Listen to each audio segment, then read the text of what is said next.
Hey, what's up guys? Today I will be filling in for TekGeekHD. In this video, I will be reviewing the iPhone 5S. Apple released the iPhone 5S on September 20th, and it shocked the tech industry in several negative ways. For one, it was exactly what we expected. It was a cycle dating back to the iPhone 3G and the S refreshes that came after it. The S is now being branded with the most uninteresting and predictable, or even the version most skipped. Now Apple released another S model, and this S model makes a few notable changes. It keeps the overall design the same. Those changes include a fingerprint scanner, improved camera quality, a new flash, and a new M7 coprocessor, as well as a newly refreshed iOS 7. In my opinion, iOS 7 looks elegant and clean. For the most part, most things are smooth, apart from the occasional hiccup, and some OS animations are a bit too slow. But these things could all be fixed throughout the life of the device. Also, I'm a Google guy, and I would love a way to set a default browser without needing to jailbreak. But again, this is something where Apple can just update. The M7 coprocessor is huge for me. One of my favorite apps, Nike Plus, utilizes this processor beautifully, providing insane efficiency. I'm able to run 6 miles while listening to music, and this drains the battery at about a rate of 5% per hour. Of course, this is with the screen off, only occasionally turning on the screen. So for athletes, this processor alone is worth the price. The single most talked about feature of the iPhone 5S is the fingerprint scanner, or as Apple likes to call it, Touch ID.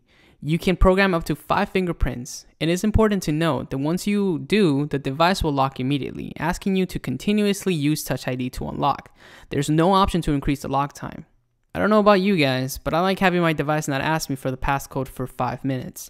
This makes it a lot easier to switch songs while driving or running, and not having to constantly put the passcode or use Touch ID. Perhaps this could be changed in the future by giving Touch ID the same flexibility as a standard passcode. And for this reason, I'm not currently using it, but it does work 80 to 90% of the time, and it really does feel futuristic. For the camera, Apple increased the aperture, allowing more light to come in while keeping the megapixel count the same. Although the resolution of the pictures remain the same, the pictures look fantastic. I'm no photographer, but my eyes are very pleased with the quality, especially with low light performance. Which leads me to True Tone Flash, which is supposed to be better than a traditional flash. Sure, it is better, but then again, I dislike flashes altogether. But I guess if you must use a flash, I'd rather it be a True Tone Flash than a regular flash. Also, Apple included 120 frames per second camera, all made possible by the A7 processor.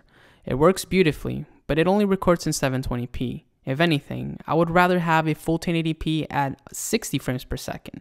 But that's just me. But to be honest, 120 frames is something that you use once and never use again. But maybe that's just me. But hey, it's there for those that want to use it. And the video quality looks absolutely smooth. Apple makes the iPhone easy to use with virtually no customization or settings to change. And that's very appealing to some people. They just want to get work done and not have to worry about how the OS looks because it simply works. Apple kept the design the same because it worked. And it still looks stunning. If you currently have an iPhone 5, don't upgrade because the changes are insignificant enough to justify an upgrade. But if you're coming from anything earlier, I would advise you to give the iPhone 5S a try. I'm certain that Apple will have to increase the overall size of the iPhone at some point, all while providing the current 4-inch display at the same time, for those that don't like bigger phones. But that's just me speculating. Thank you guys so much for watching. If you guys want to see more of my videos, visit youtube.com/trustmacintosh. There will also be a link down below to my channel. If you guys enjoyed the video, give it a thumbs up. I would also like to thank TekGeekHD for featuring me. And also, subscribe to him if you haven't already. He makes quality content. Well, I'll catch you guys later.